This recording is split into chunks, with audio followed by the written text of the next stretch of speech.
seems pretty dark today. Is it? It is because it's overcast outside. Okay. So good morning. Nobody puts baby in a corner. Well, here you're front and center. Nobody knows that's the corner. See, it's the two-dimensional aspect of this. They do now. Yeah. Good morning, everyone. Welcome to episode number 10 of Merritt in the Morning.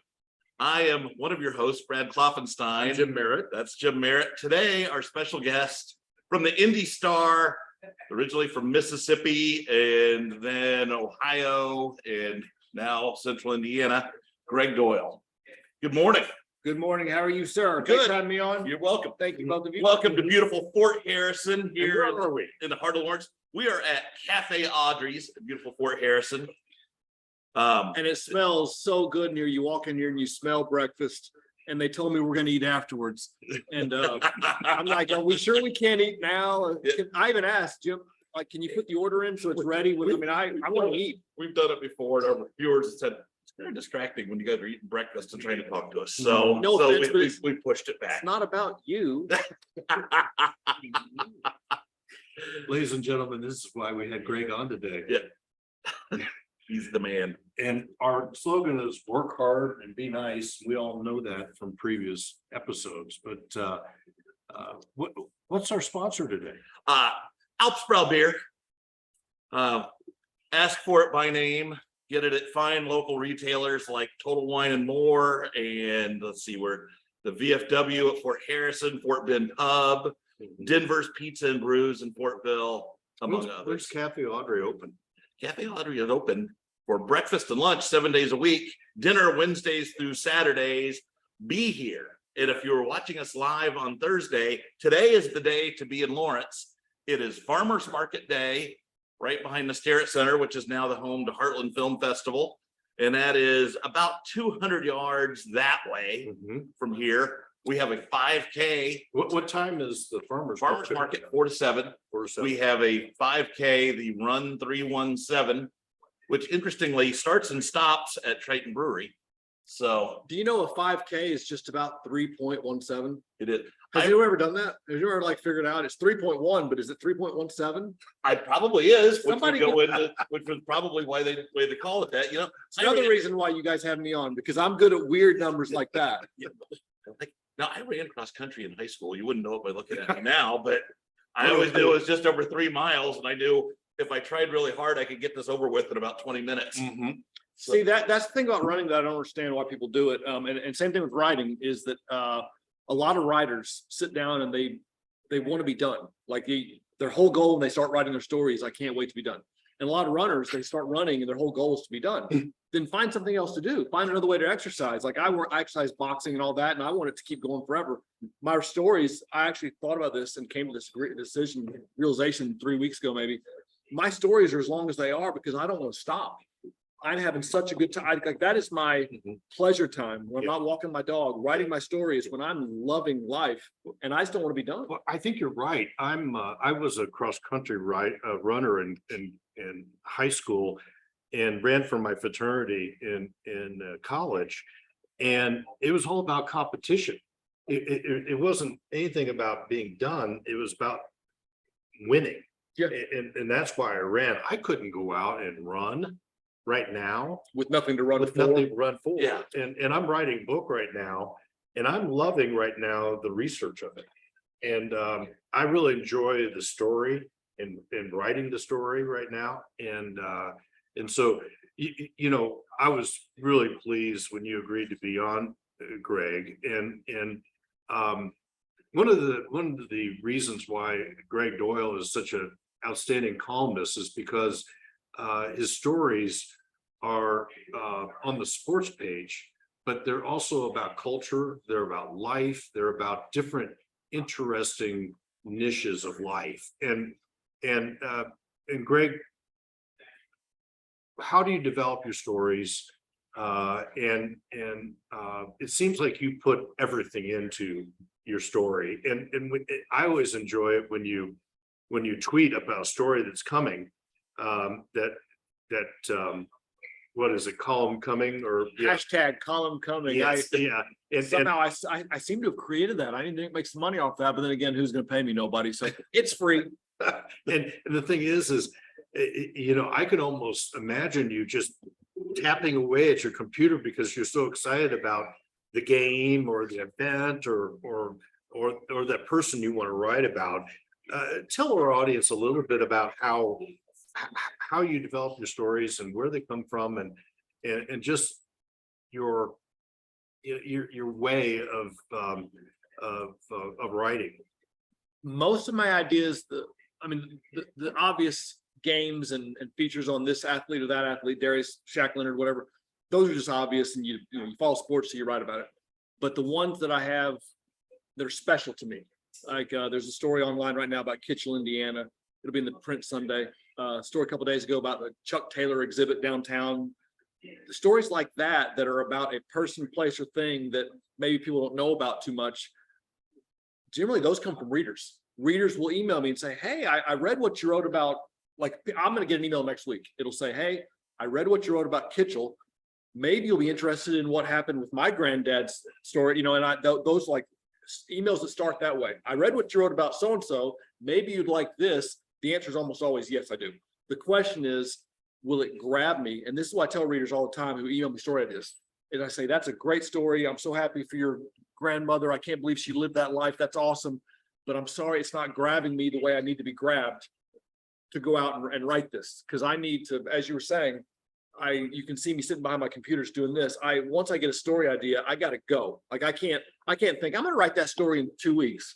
If I think I'm going to write that story in 2 weeks, it'll never get done. But if I think I need to close my email right now and start writing the story, those are the ones you read. And I do get fired up, and I do get very emotional, and I break into tears a lot during the writing process. I typically break into tears when I'm done, and that's usually from relief. Not that I'm done, relief that I'm getting chills that I've done the story right.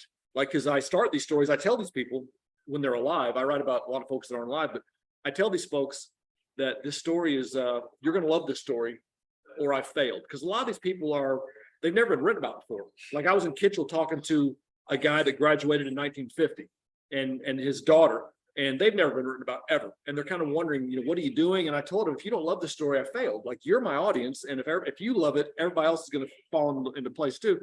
And so I finish these stories typically and kind of break down a little bit because I'm just so relieved that I fulfilled my promise. So I write very fast, like the ones that I'm feeling really quickly. And this is kind of weird. If anybody gets faster than me, I've never seen them. I can write 1,000 words in about 25 minutes. And I don't mean, wow, that's 40 words a minute. No, I mean creating a story from scratch, 40 words a minute. Like, I've never heard anybody can do that. But when I'm feeling it, it comes. So my book's could be about 55,000 words. So you can be done in 2 weeks at my pace. So you can be done tomorrow. Let me ask, you seem to have a fascination with gyms. I know one of your early articles was on the Turnverein that was just south of downtown that has now been redeveloped into something else. And you mentioned Kitchell, Indiana, and their gym. What is it about the gyms that grab you? Well, it's Indiana that grabs me. And I didn't know I was going to fall in love with the history of the state, and I hoped, but I didn't. When I took the job, when they came to me in 14, I wanted to be in Indy. I wanted to be downtown. I wanted to, I'd been here a few times for Final Fours and things like that. And if all you know about Indianapolis is the big event, then you think this is the most perfect town on earth, because it's laid out. We all know this. It's laid out perfectly. So that's all I knew about Indy, which means it's perfect. And so I didn't know anything about, I knew it's a basketball state. I'm a sports writer. I know about that, but I didn't know I was going to fall in love with the history and the stories of the past. And Rick Mount, go looking for Rick Mount, end up in his driveway, knocking, and he's like coming out, like, I'm looking for Rick Mount. I'm not sure this is his driveway until Rick Mount comes out his kitchen door staring at me. And I realized, oh no, I made a mistake. That's Rick Mount. He's not happy to see me. So the gyms are part of it. The gyms are part of Indiana. And I sincerely love where I am, and I love the stories behind these gyms. And for example, that Turner gym, the one on 70, I drove by it one of my first couple weeks in town. I'm driving by it on 70 going to the Star downtown, and you see this old building and it just looks like an old church or something. You don't know what it is, but at the very top there's a red sign that said basketball gym for rent. And I drive by it for a couple of weeks, and I finally decide, hey dummy, pull over and see what the hell they're talking about. And so I pull over, and it's abandoned, and I'm peering through the windows and like, there's a gym in there. What is that? And so that was my idea, in other words, and I wrote it, and that's what kind of triggered a lot of emails like, hey, you wrote about this, maybe you like this, maybe, that's, you kind of make your own luck. But by doing that story and a few others, it kind of mushroomed into, I get story ideas all over the place, and I'm so grateful for them. You seem like the kind of guy that's going to end up owning an old high school gym somewhere in some little town that most of us have forgotten all about. And caring for it lovingly. Yes, somehow throwing all the money at it that it needs. My joy in life is really just the writing. It's just the writing. Like I love gyms. I love boxing. I thought about being a boxing coach, and maybe I will do that a little bit someday. There's things, I love dogs. I've thought about doing something with dogs, but my pure joy, other than my dog and my free time, is just at my computer doing this. And so I really don't know when I retire. I don't have a fiction idea. I don't have one. People have said, you should write books. Well, give me an idea. I don't have one.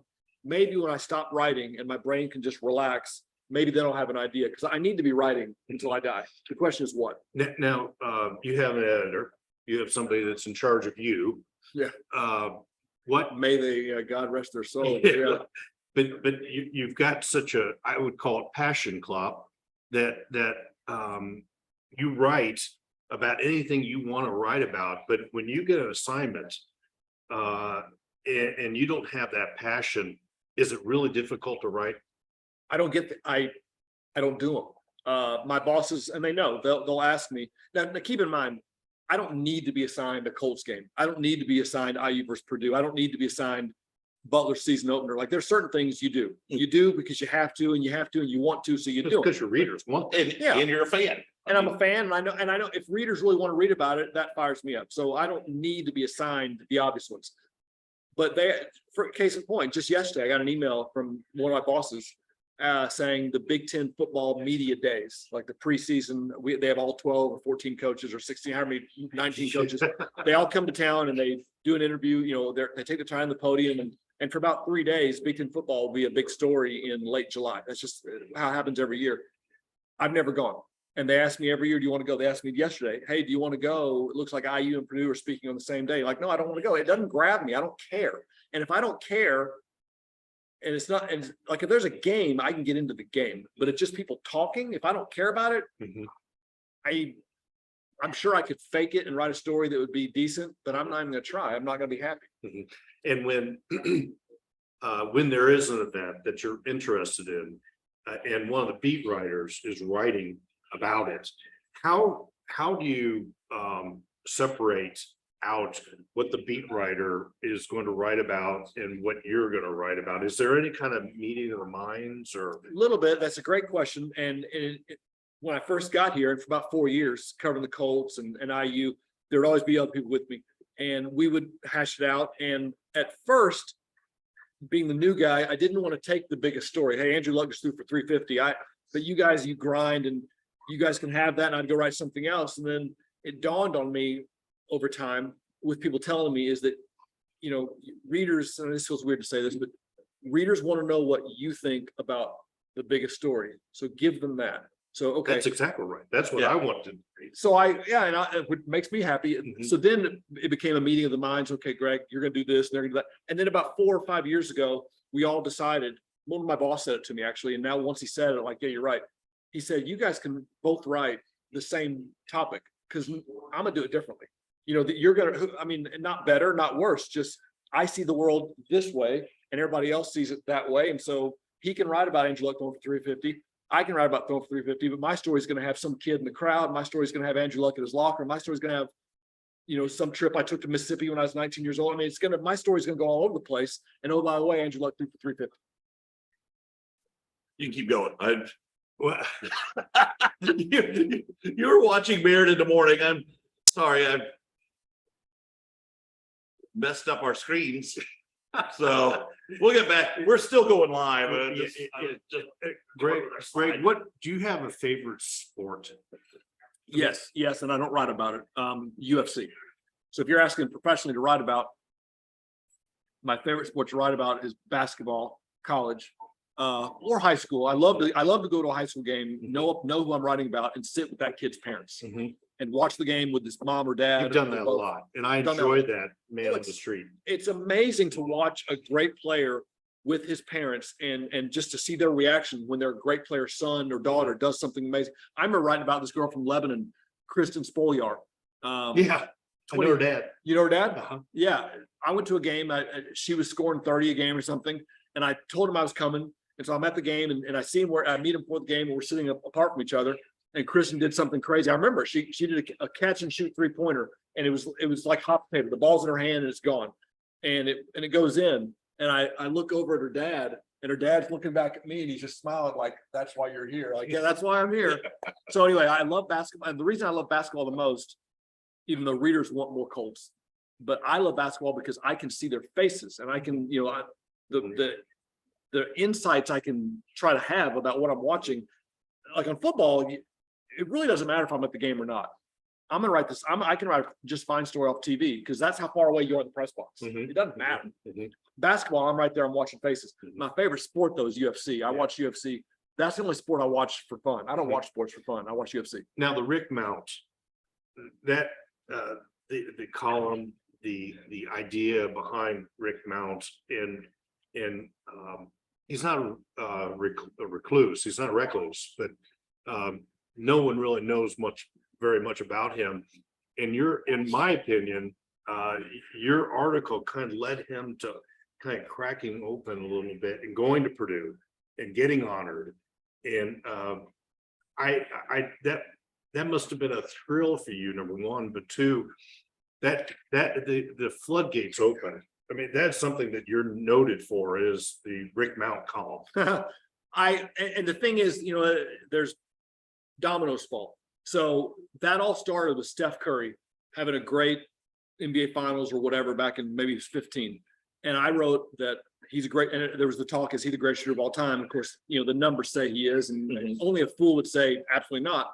But I wrote that my forever shooter, I remember calling him my forever shooter, is Larry Bird. Like I grew up on Larry Bird. I'm not saying that because we're in Indiana, but Larry Bird to me is the greatest shooter ever.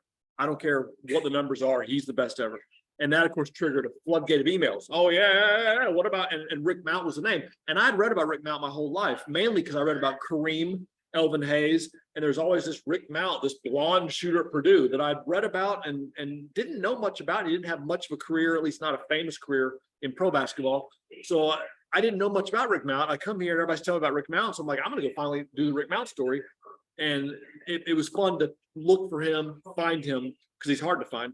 And then you are right. I will, the story should get credit for breaking down like Purdue told me that story and the amount of attention it got and the amount of people wanting to know more about Rick, and my story talking about how Rick and Purdue are just, that got him back to Purdue. Yeah. It got him back. It thawed it on both ends. Mhm. It thawed on both ends. And so now I'm pretty decent friends with Rick's grandson, Jordan. I see Jordan there. He's a hustler. He's Is a this basketball guy. Richie's son? Richie's son. Mhm. I've never met Richie. Never met Ricky Richie. was a great shot himself. He's a great story too. And he's a police officer now. And I've been told he's the most muscular police officer you've ever seen. I've never Mhm. seen him. And But what about Jordan Mount? great shooter himself, but he's going to be a coach. Like he's working his way up the ladder, like a lot of young, hustling, ambitious, smart, basketball loving guys do. So I don't know exactly who he's with right now, but he's hustling and he wants to be a coach, maybe even an agent someday. But that Rick Mount story then had other readers saying, well, what about Jimmy Rail? And I don't know if I'd ever heard of Jimmy Rail. In my defense in 2015, Jimmy Rail. Splendid splitter. Yeah. Mhm. Didn't know. I went looking for Jimmy Rail, found him, wrote a story about Jimmy Rail. I'm friends with Jimmy's widow, because Jimmy died a few years ago, Nancy. Mhm. Jimmy's son Jimbo. I had lunch with Jimbo and Nancy, his widow, a couple months ago. Mhm. Jimmy's grandson, Jimbo's son, Jace, will be a Purdue walk-on basketball player this fall. So my point is these dominoes fall, and like the Steph Curry having a great finals ends up with me knowing Jace Rail. Yeah, well, Jimmy Rail has Ken, who's a really good tennis player. I mean, athletics and the Rail family are big. I've always looked at history in different ways, and Rick Mount got all the media when he was at Purdue And didn't want it. and didn't Right. want it. And here's Billy Keller, who was Mr. Basketball at Washington High School, played at Purdue, did everything that Rick Mount did other than score the points. And he ends up having a really great professional career, being 5'0" with the Pacers. And it's interesting how sports just has a weave of history with it. And I'm sure that is what trips your trigger every morning. You were watching Merritt in the Morning. If you didn't know that from the graphic, you're watching us live on Facebook. Otherwise, you're watching us delayed on YouTube. Thank you for tuning in. Our guest today, Gregg Doyle from the IndyStar. We're just talking about how he comes up with stories. Thank you to Cafe Audrey's for being our host. Here, I'll raise the microphone so you can see their logo. Also, thank you to Alps Brow Beer. Ask for it by name. So, Gregg, you grew up in Mississippi.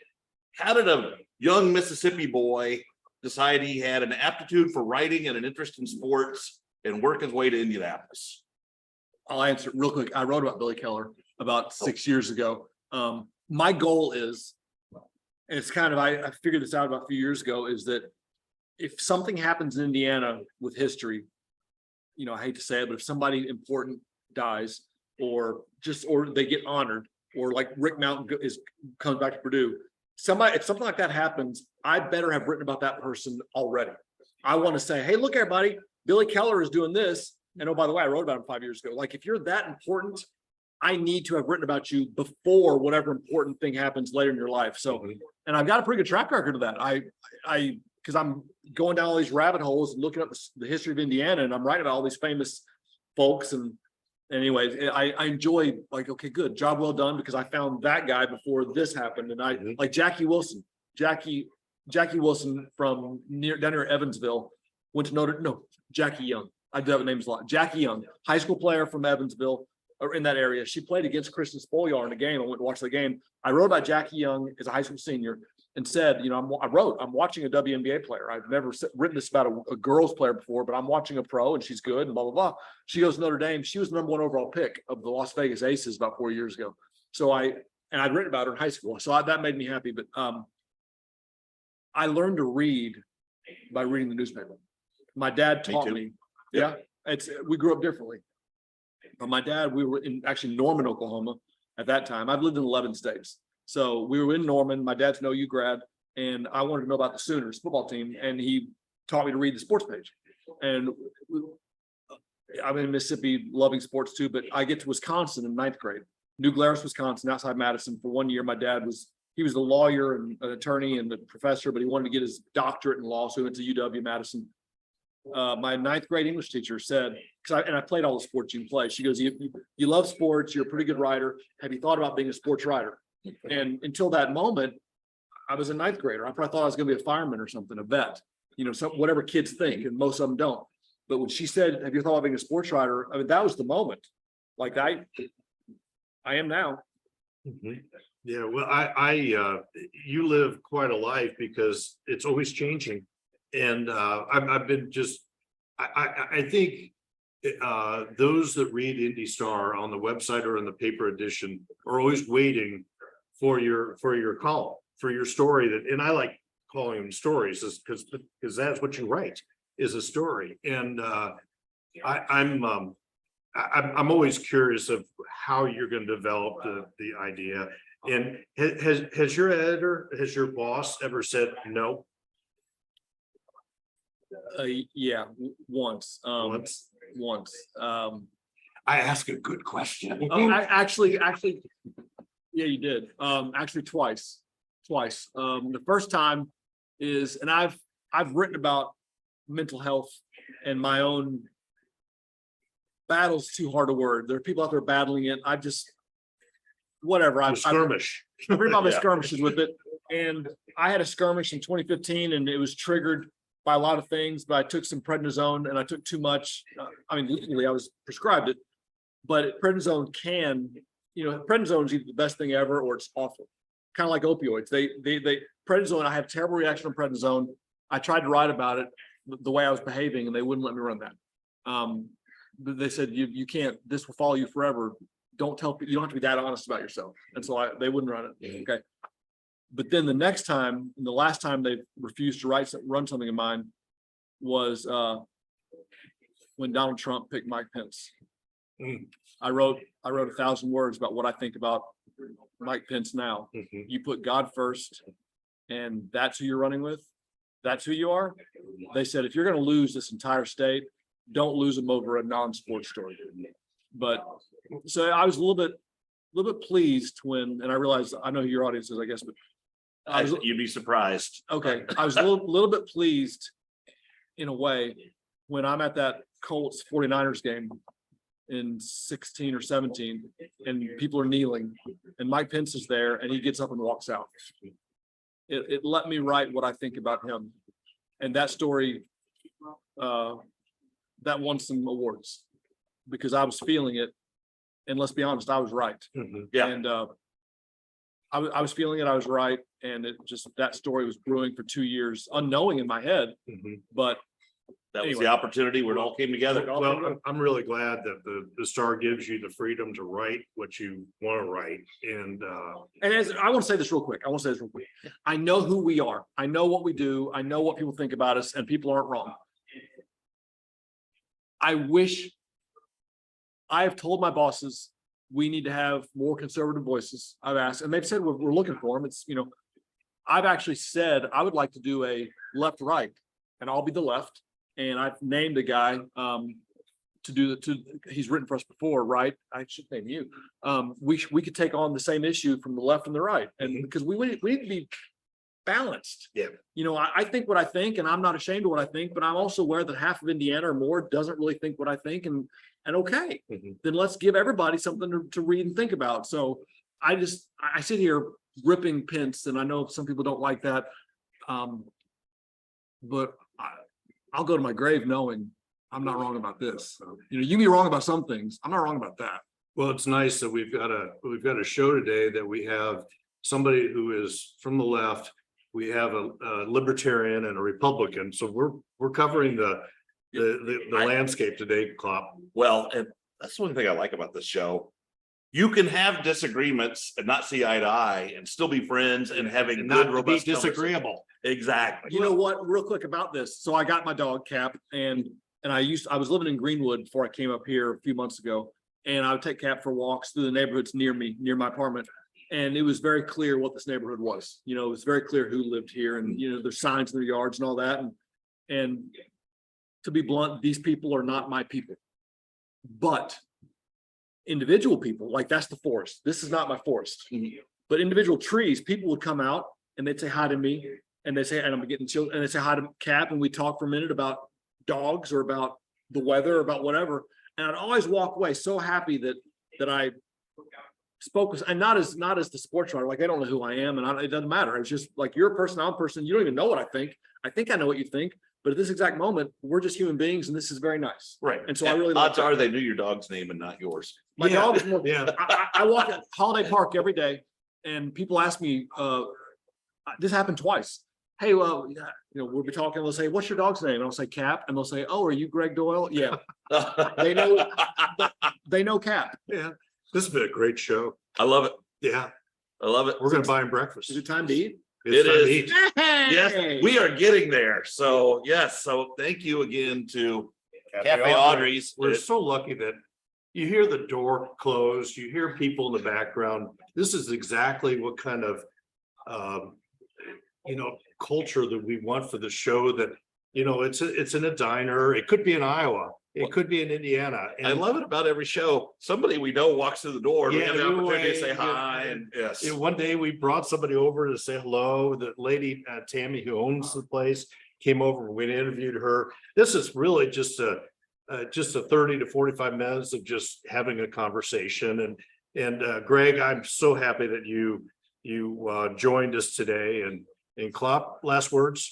let's say thank you to Alps Proud Beer once again for sponsoring. Now, in addition to doing this with Jim, I'm also president of the Lawrence Chamber of Commerce. Do you have any questions about Lawrence while you're here?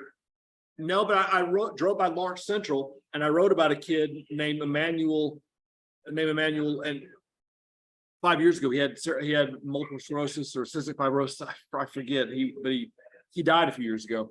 And Manny, and anyway, I driving by Lawrence Central brings it all back. Like, wow, I wrote about Manny in his wheelchair and he's so optimistic. And LeBron James got to know who he was because he read the story in the Star. He heard about it anyway. So you know, every little pocket of the city, there's something about it. Like I wrote about that, or I saw that, or I was there, and it's nice to be back here. Yeah, we like to tell the story about this building and you know, the If this history. building, if there was a basketball just rolling across the floor, this be a sports enough story for me to write, because this building is cool. Yeah, there are a lot of buildings on this fort grounds that are just have history to themselves.